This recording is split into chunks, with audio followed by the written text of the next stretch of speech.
Police have now confirmed that the IRA gunman came across the field behind Sir Peter Terry's house and probably escaped the same way.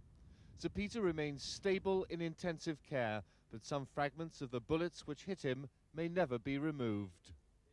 Around 20 bullets were fired at Sir Peter from a distance of just 10 to 15 feet. The police admit security was relaxed. A man seen taking photographs of the house last year was questioned. Police say the incident is not relevant to their inquiries.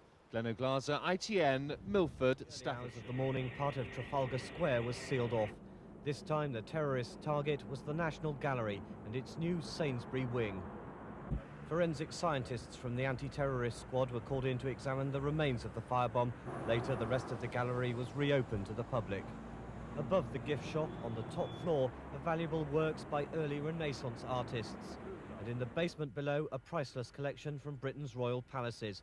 The gallery is currently showing 100 of the Queen's pictures. The IRA attack comes just 24 hours after 3 incendiary devices exploded at Brent Cross shopping centre. This is the sort of weaponry which was used within a few hundred yards of number 10 Downing Street. Sections of a van roof crudely cut out to reveal homemade mortar launches welded into a metal framework. It's called the Mark 10 mortar, used for more than 6 years by the Provisional IRA in Northern Ireland. The army and police here call them lethal, indiscriminate weapons which are notoriously inaccurate and unstable. But on the rare occasions they hit their targets, results can be devastating. In this attack on Newry RUC station in 1985, 8 policemen and 1 policewoman were killed. On this occasion, the mortars were fired from the trailer of a lorry, the favoured means of launching the devices. They can now be triggered in different ways using timers, remote or even radio control. 11 police officers and 1 soldier have been killed since the IRA started mounting mortar attacks. 85 members of the security forces have been injured and there have been 163 civilian casualties. But security chiefs find it hard to believe that civilians haven't been killed because of the instability of the devices. In an attempted attack on a barracks in Portadown last year, the mortars mounted on a lorry exploded prematurely, devastating a housing estate. Security chiefs point out that while the manufacture of the weaponry may be crude, the preparations for targeting is normally meticulous and time-consuming.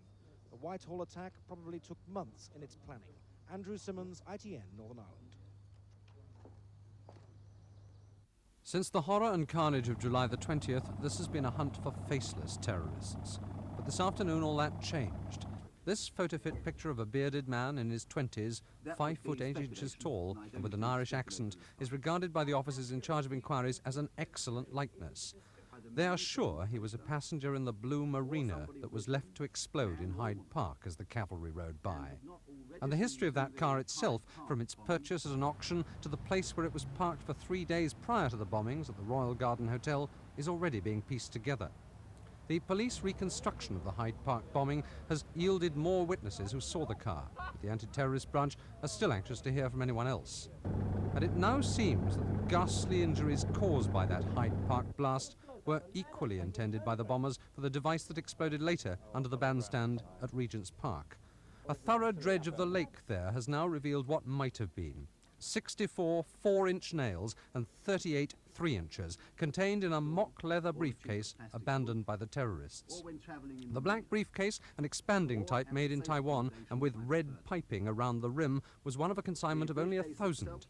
Inside it, a pad saw and a partly used tube of plastic wood filler. The grim potential of this haul was obvious as the officer leading the manhunt, Commander William Hucklesby, handled the nails today. And the face of the man they want to question stared out from posters. If you saw the man in the poster, or somebody like him, or with him, buying or carrying a similar briefcase, please let us know.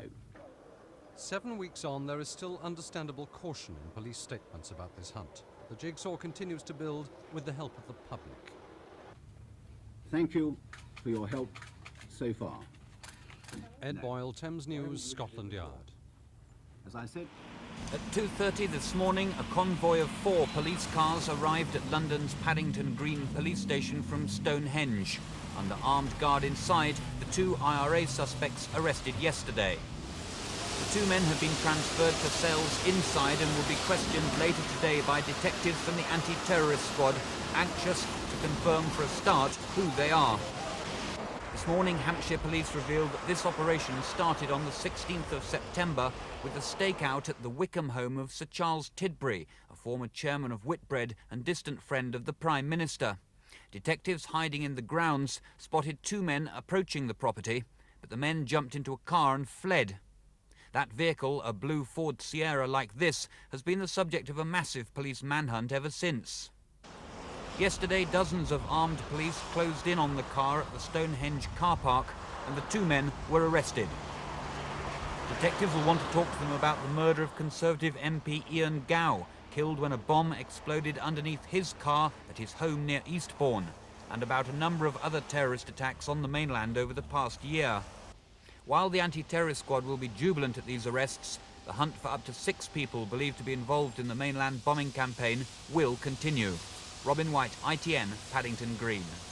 A huge area around Stonehenge remains sealed off today. The police roadblocks admitting only detectives and forensic scientists. The suspects may be in custody, but there's an enormous amount of police work still to be done. The Sierra the Irishmen were driving is still in Stonehenge car park behind the trees here, as are cars belonging to tourists who were viewing the stones at the time the arrests were made. Today, tourists had to view from a distance. Police had been following the suspect car for several days, if not longer. This morning, bomb disposal experts apparently declared the car safe. It'll be taken to London by low loader, probably later today, for detailed forensic examination. The list of potential IRA targets in this area is awesome. Barracks around almost every corner. And amongst the county's residents, Tom King, the Defence Secretary, Peter Brooke, the Northern Ireland Secretary, Ted Heath, former Prime Minister, and many retired senior military men who'd served in Northern Ireland. Police say the roadblocks will stay until they're sure the area is completely safe. Vernon Mann, ITN, Stonehenge. On the day, Scotland Yard issued 2 appeals to aid their hunt for an IRA cell. Both the Home Office and the anti-terrorist branch received stinging criticism. The attacks on these stores in Tottenham Court Road yesterday were the work of the IRA. The incendiary devices caused extensive damage. Detectives say the gang responsible for these attacks could be planning more bombings in the run-up to Christmas. And they've issued photographs of the 2 bombers killed in St Albans. They're hoping information could lead them to an active IRA cell.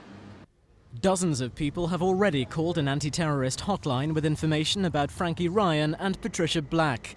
Police haven't ruled out the possibility that the supplier of the St Albans bomb also made the devices used this weekend. The operation intensified today with another police appeal. After the discovery of an arms cache in East London, anti-terrorist officers have urged people in the Wanstead and Leighton area to contact them. They're keen to hear from anybody who may have rented property to Irish people or noticed newcomers in the area. Traders stepped up security after stern warnings from Scotland Yard. There were extra measures on British Rail and on London Underground. But today has also seen demands for more money and better resources in the fight against terrorism. In response, the Home Office said it was satisfied with police practices, but one prominent Conservative MP wasn't convinced. That's insufferably complacent, I'm afraid. They should not be happy about this terrorist campaign which is being directed against us, and in particular with regard to London. It's such a huge and soft target that terrorists seem able to instill terrorism wherever they wish and to get away with it. Now, we've got to spend a lot more resources and provide a lot more men before we can get to grips with terrorism in London. The anti-terrorist hotline remains open on 0800 789 321. This afternoon, police activity increased in the run-up to Christmas with a drive to beat terrorism and organised crime.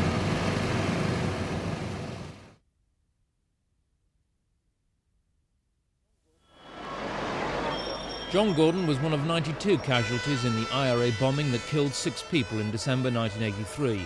On duty as a dog handler, he was lucky to survive. His dog was killed in the blast. As it was, he lost both legs in the explosion and spent more than 3 months in intensive care. He's still a policeman. Now he and 27 colleagues are planning to canoe from Oxford to Waterloo Pier in August, a distance of 142 miles, raising money for Great Ormond Street Hospital. We've got sponsorship at the moment totalling about £2,000. We're hoping for more on the way, more the merrier.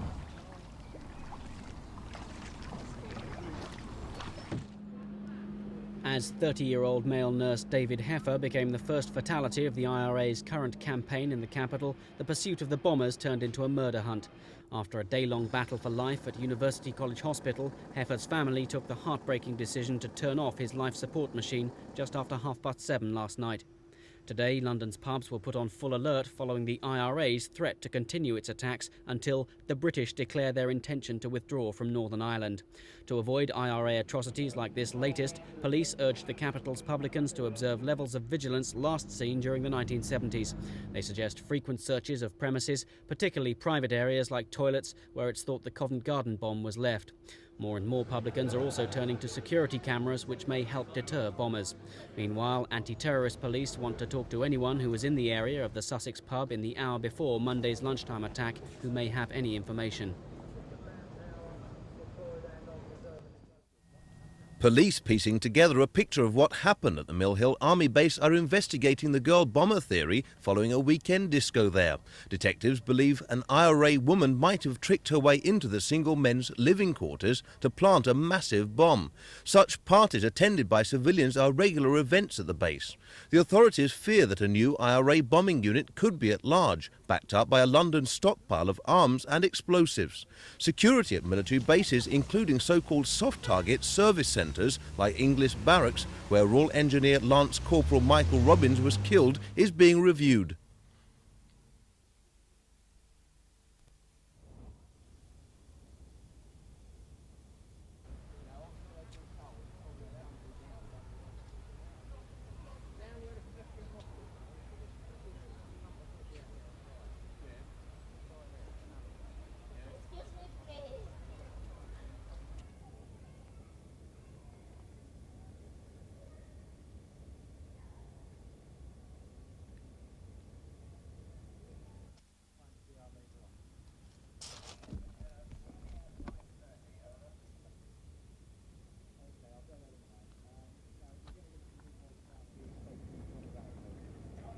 And everybody was running all over the place, and it was just madness.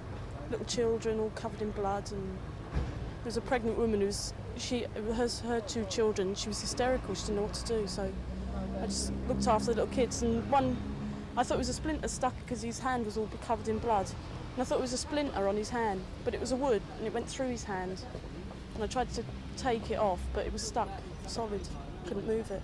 How many people did you see who were injured? Oh, I don't know, there were so many. There was a girl sitting down, she had a hole in her leg. Her leg was, and all her face and her forehead was in blood and everything. There was another woman who had a bar, a thin metal bar, it was straight through her foot. It was just really bad.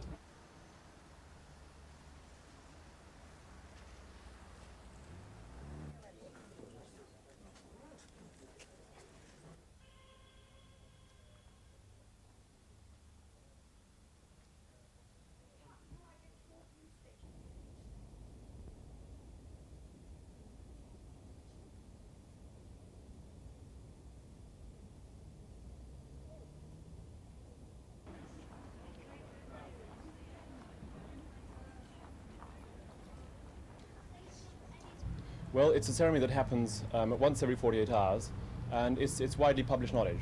Everyone knows about it. It's published in the papers, and it's certainly distributed from London District.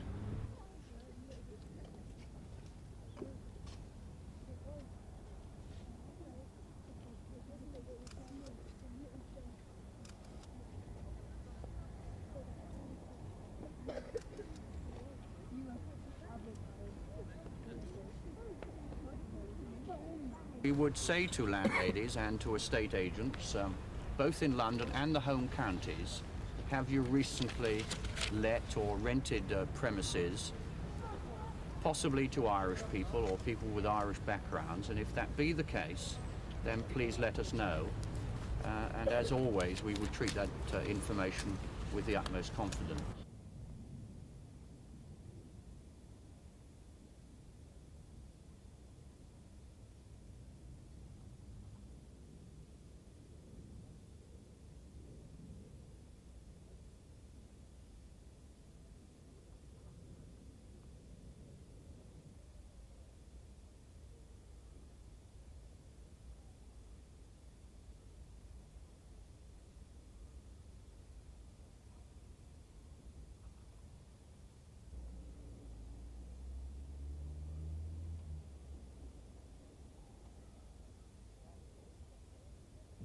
While the police and forensic experts are already sifting through the wreckage, the hunt is already on for the two men who were seen at 11:30 this morning pushing the van into position. Jeremy Hands, ITN, Chelsea.